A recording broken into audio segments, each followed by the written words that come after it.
गासै रायजो राजाफोरनो खुलुमनाय जासिग्रोबाय। जोङो Chirang district united front of ex NDFB नि जानानैहाय जोङो दिनै मोनसे बेवहाय प्रेस मिट होनो सानदों। खोथाया जाहैबाय मैया बनसुनिफ्राय बै काजलगावनि जे हाखौ लानानैहाय माखासे बेले बेजे थासारि सोमजिदों। बेवहाय माने जोंनि NDFB फोरखौबो सरजाबफानानैहाय बिथांमोना माखासे इनसाल्ट खालामनाय बायदि खोथाफोरखौ बुंदों। दा जोङो बेवहाय सिदायै बुंनो सानो दि जों NDFB हिसाबै बे हानि सायावहाय जोंहा जेबो लोब्बा गैया। बेयो पार्सनेल प्रब्लेम। बेवहाय सोर मा खालामदों सोर मा जादों बेखौहाय जों जेबो मिन्थिया। खिन्थु बे खोथाखौ लानानैहाय बिथां बनसुनि जि सोद्रोमाफोरा बिथांमोना बुंदों जे NDFB फोरखौबो माने लोब्बा दंनाय बायदि माने दाय होनाय जादों आरो। दा खोथाया जाहैबाय जों बेवहाय रावबो जेबो इनभल्भ गैया आरो बियो मोनसे बिथांमोननि जि बुंनाय बे खोथाखौ लानानै जोङो गाज्रि मोनदों। मानो होनब्ला बिथांमोना बुंदों जे NDFB आल' सोमावसाराखै होननानै। दा जोंथ' NDFB फ्राथ' जों बुंनानै लायाखै जोंल' सोमावसारदों होननानैहाय। बेवहाय बयहाबो कन्ट्रिबिउसन दं बड'लेण्ड लाबोनायावहाय। बयबो दावहा नांदों, बयबो थै जिउ बाउसोमदों। जोंथ' गासैबो NDFB आल' लाबोदों होननानैबो बुंनानैबो लायाखै। खिन्थु बिथांमोना जोंखौ बेबायदि सरजाबफानानै जोंखौहाय माने इनसाल्ट खालामनाय बायदि जादों आरो। बेखौ जोङो गाज्रि मोनदों। उनाव जाहाथे बेफोरबायदि खोथाया ओंखारा, बिदि गोदाव सोराव खोथाफोरखौ बुंनो नाङा। आरो बे हानि खोथायावहाय जोंहा NDFB हिसाबैहाय जेबो आखाइ गैया, लोब्बा गैया। बेखौल' जोङो बुंनो सानदों आरो।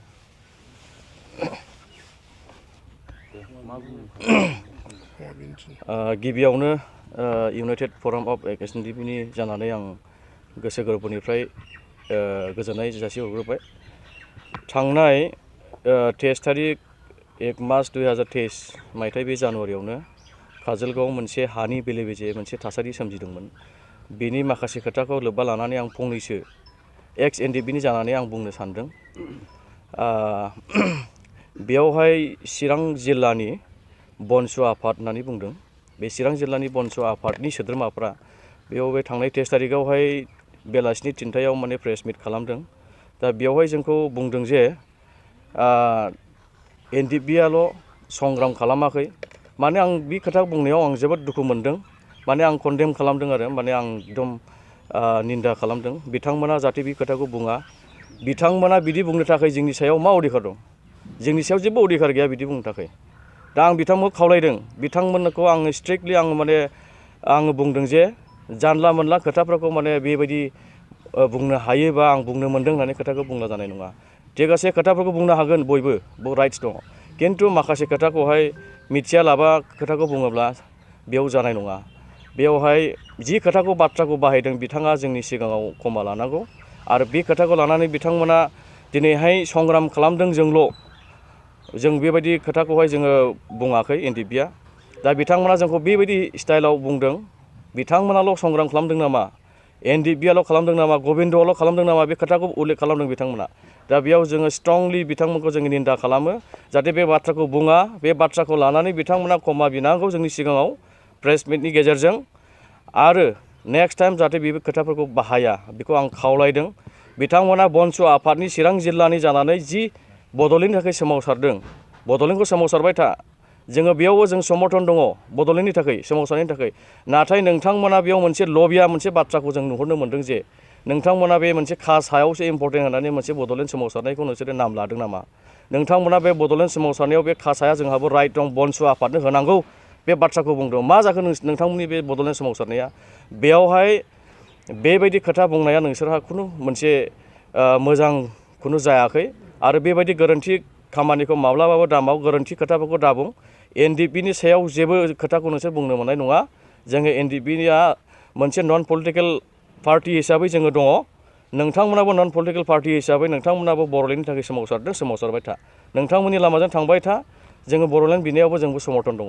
नाथाय बेबायदि खोथाफोरखौ बुंनायाखौ दिनैनिफ्राय नोंथांमोना गोजानाव थायोब्ला मोजां। आं बेखौ खावलायहरदों। नोंथांमोना बनसु आफादा जुदि बेबायदि खोथा बुंबाय थायोब्ला नोंथांमोननि माखासे लबिया बाथ्राखौसो देखायनाय जागोन। दा आङो नोंथांमोनखौ खावलायदों, नोंथांमोना जोंनि सिगाङाव बे बाथ्राखौ क्षमा लानांगोन। आरो भबिष्यत बे बाथ्राखौ नोंथांमोना बुंनो मोननाय नङा। नोंथांमोनजों बुंनायनि सिगां बिथांमोना सोंहराखैना जे हायाव दखल दं होननानै? बेयावहाय बिथांमोना जोंनि सायावहाय बा जोंनियाव खुनु सोंहरनाय गैया, सोंहराखै। बिथांमोना पार्सनेलिटि माने एटाक सोरखौ खालामदों खालामबाय था, जोंहा बे बुंनांगौ खोथा गैया। सोरजों हा सेलायदों सोरजों सेलायाखै ना बनसु आफादजों सेलायदों ना सोरबा MLA MP जों सोरजोंबा ना डिपुटि बा सोरबा CM जों बेयाव जों जेबो बुंनांगौ खोथा गैया।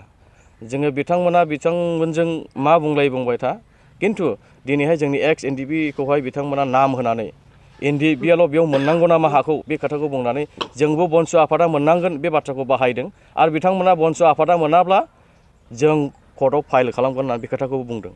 अब्ला बिथांमोननि सोंनाय बुंनाय बाथ्राया मा मिनिं थाखो?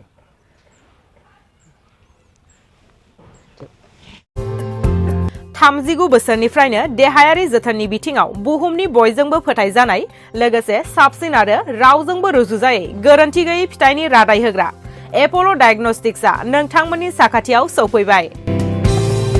बे एप'ल' डायग्नोस्टिक सेन्टाराव थैजों सोमोन्दो थानाय गासिबो बेराम, COVID-19 बेराम, खि, हासुदै आरो गुबुन गुबुन बेरामनि आनजाद खालामनाय जायो। नोंथांमोनहाबो आनजाद खालामजाफैनो हागोन।